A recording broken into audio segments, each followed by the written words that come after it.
Good afternoon, everyone who's here, and welcome to Adat Reim's weekly meditation Minyan. You all know me, I'm Daphne, and I'll be leading our session today. It's that time of year in the United States. We've celebrated July 4th, and now there are no holidays for the retail industry to profit from. So they look forward and offer us Christmas in July sales. And having just begun the second half of 2023, I found myself reflecting on the year's first 6 months. Some of you know it was a rough first half for me. On day one, on January 1st, I was thousands of miles from home in Israel, and my elderly dad was having some health problems. His medical issues continued for many months, and we didn't know exactly what was going to happen, and it was incredibly stressful. And there were a lot of tears shed and a lot of sleep was lost. And then things started getting better and better and better. Last week, Gary and I celebrated our 18th wedding anniversary. And as I speak, my parents are winging their way across, I guess, the ocean en route to America. And when they arrive later this evening, they'll go to their house in Connecticut. And they'll spend 2 months there. Now, I wasn't sure that they were going to make it here this year, and that was very disappointing to me. And I also wasn't sure that I was going to overcome the existential challenges that I was facing. But here I am, and here they almost are, I guess. I've been thinking about this, and I was thinking, so what does it all mean? And it occurred to me that I really want to say Shehechianu. It's traditional on Rosh Hashanah to say Shehechianu. Shehechianu literally translated means that we are alive. The prayer is a recognition of the passage of time and a declaration of appreciation that we are alive in this moment. For me, the year's second half is getting off to a completely different start. And really all I can do is kind of marvel and be amazed at the fact that I have arrived in this moment with most of my sanity intact. And I'm wondering, if maybe at some point in the last 6 months, some of you have also questioned, how to go forward, or even if you could go forward. And here we are. So looking at then, as I say, versus now, it feels appropriate to me to say the Shehechianu.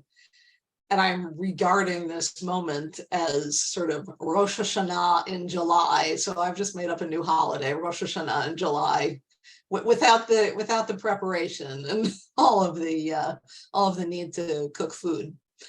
So I'm going to say the Shehechianu, and you all can please say it with me if you feel so inclined. Baruch atah Adonai Eloheinu melech haolam, Shehechianu v'kiyamanu v'higianu Lazman hazeh. Blessed are you, Lord our God, ruler of the world, who has kept us alive, sustained us, and brought us to this moment. We'll pause now for the next about 10 minutes or 11 minutes, I guess. I invite everybody to get comfortable and relax your body from the top of your head, bit by bit, all the way down to the soles of your feet and the tips of your fingers and the tips of your toes. Give attention to the areas where you usually hold tension. For me, that's usually my shoulders and my jaw. So I know those are big places for tension. Take some steady breaths and just let the tightness melt away. And while we sit, I invite you to think about being brought to this place in time. Are you grateful to have overcome a challenge? Can this be your Rosh Hashanah in July moment? For a mantra, should you choose to use one, I'd like to share a poem by a poet named Amy Penna with you. This poem is called This Palpable Green. It's profound, this thanks, this current perfect temperature, how the earth was meant to be, or so it feels at times. Get outside. So silly, these small rivalries. Smell the water. Slight funk of spring along the riverbanks. The birds sound variations of a single word. Alive, alive, alive.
Friends, our time for today is starting to wind down. If you want to slowly open your eyes and start returning your awareness to the room and your surroundings. I want to thank everybody for being with me today. I hope you enjoyed this meditation, and I look forward to being brought to this place to meditate with you all and be with you all together in the future. Thank you very much. This ends the meditation and the recording.